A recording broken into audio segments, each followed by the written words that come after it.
দাঁড়াও দাঁড়াও দাঁড়াও, এখানে এটা টোটালি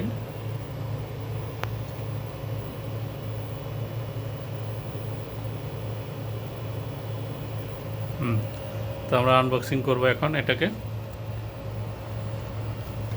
তো মারুফ আনবক্সিং করে এটা।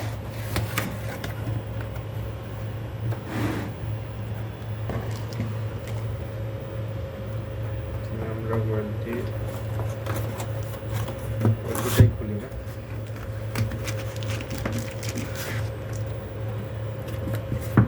উপরেই রাখো, খুলে রাখ।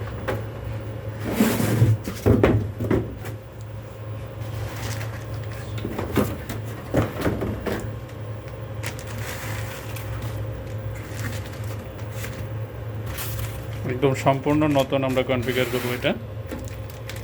যারা নতুন আইএসপি দিয়েছেন তাদের জন্য ভিডিওটা খুব ইম্পর্টেন্ট হবে। আমি কিছু কিছু বেসিক কনফিগারেশন এখানে দেখাবো, আস্তে আস্তে সবগুলোই ভিডিও দেওয়ার চেষ্টা করব। যারা সাবস্ক্রাইব করেননি আমাদের চ্যানেলটি অবশ্যই সাবস্ক্রাইব করবেন। চ্যানেলটির নাম তো সাফি 360 চ্যানেলটি অবশ্যই সাবস্ক্রাইব করবেন। দেখেন এখানে পোর্টগুলো আমি দেখাচ্ছি, পোর্টটা রেখেছো ওই ফিল্ডে রাখো। ওরা দেখেন BDCOM P3310।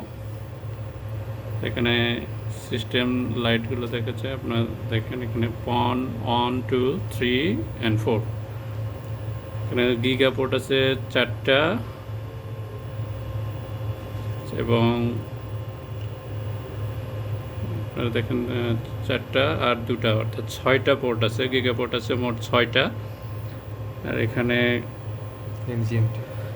Management MGMT management port একটা এবং কনসোল পোর্ট একটা, CLI কমান্ড লাইন ইন্টারফেস আছে একটা। আমরা CLI মোডে এটা কনফিগারেশন করব এবং ওয়েব মোডেও আমি আপনাদেরকে ভিডিওটা দেখাবো। ওয়েব মোডেও OLT কনফিগারেশন যেটা আছে বেসিক কনফিগারেশনগুলো সেগুলো আমি আপনাদেরকে দেখাবো। CLI-তে বেসিক কনফিগারেশনটা করব, দেন হচ্ছে OLT-তে অনু কীভাবে আপ করতে হয় টোটাল ভিডিও আমি আপনাদেরকে দেখাবো। তো আমি এটা কনসোল কেবল আমি নিচ্ছি একটা, তো কনসোল কেবল নেই,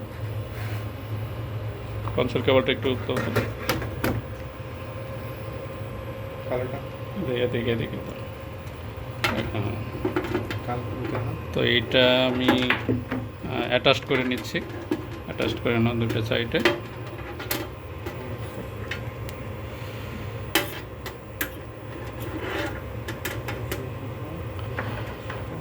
দেখুন দুটো সাইডে কিন্তু আপনাকে এটা অ্যাটাচড করে নিতে হবে।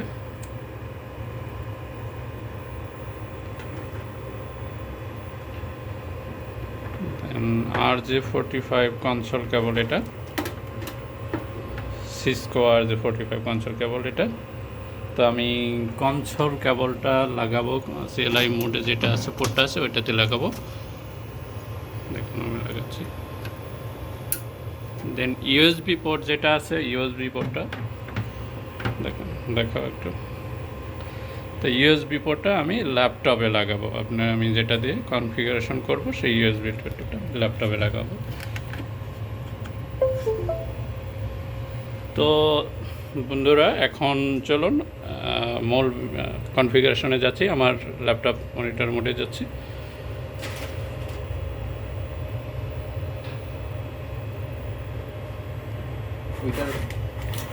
তারপরে এড করতে পারেন। এখানে ওইটা বলো।